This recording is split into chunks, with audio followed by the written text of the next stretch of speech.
بسم الله الرحمن الرحيم.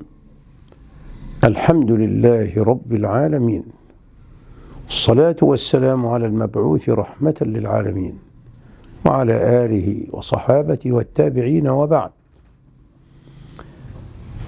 فإنه من سنة النبي صلى الله عليه وسلم في شهر الصيام أن نعجل الإفطار وأن نؤخر السحور،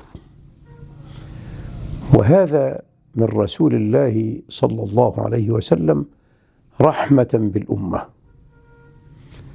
لأن رسول الله صلى الله عليه وسلم قال: ما تزال أمتي بخير ما عجلوا الفطر وأخروا السحور. ويفهم من هذا أن الإنسان إذا كان في بيته قبل الإفطار فإنه يستعد للإفطار عند غروب الشمس تماما، لأن الإفطار دائما يكون متحققا بغروب الشمس، سواء أذن للمغرب أو لم يؤذن، فإن الإفطار عند غروب الشمس. وهذا ما قاله صلى الله عليه وسلم: إذا غربت الشمس من هنا، وأشار إلى جهة المغرب، قال: فقد أفطر الصائم.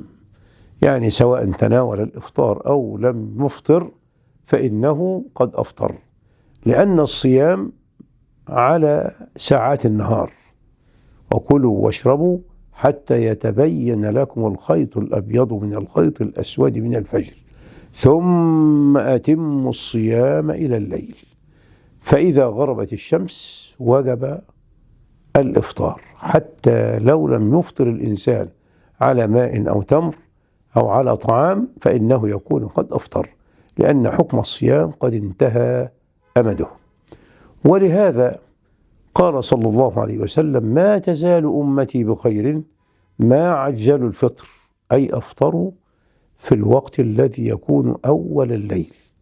ثم قال: وأخروا السحور، أي جعلوا السحور قبل الفجر بوقت يستطيع فيه أن يتسحر، ولكن بشرط ألا يقع في الشك، يعني يجب عليه أن يكون قبل الفجر بدقائق ممسكا حتى يكون قد احتاط لصيامه، لأن الاحتياط في العبادات واجب، وهذا ما قاله الإمام الشافعي رضي الله عنه وأرضاه: الاحتياط في العبادات من الواجبات، أنه لا يتم الإنسان في عبادته إلا بالأخذ بالأحوط. ولهذا قال الإمام مالك رضي الله عنه وأرضاه: أصحاب النبي صلى الله عليه وسلم كانوا إذا غسلوا أيديهم إلى المرافق يجعلون الماء فوق المرفق بشيء، وهذا من باب الاحتياط، وهذا ما أخذوه من رسول الله صلى الله عليه وسلم. إذن فتعجيل الفطر بعد غروب الشمس تماما، وتأخير السحور لكن قبل الفجر بشيء، بلحظات، بدقائق، حتى لا يقع في الشك الذي يكون يعني على الصائم فيه شيء من الأمور التي لا تليق بالمسلم. المسلم لا يشك، وإنما يقينه بالله رب العالمين. هذا ما يدل على أن الله عز وجل علمنا النظام، والنظام في حياة المسلم من الأمور الواجبة في كل حياة المسلم. وهذا النظام الذي أخذناه من الصيام، لو أن المسلم أراد أن يعيش الحياة السعيدة فعليه أن يكون منظما في كل حياته.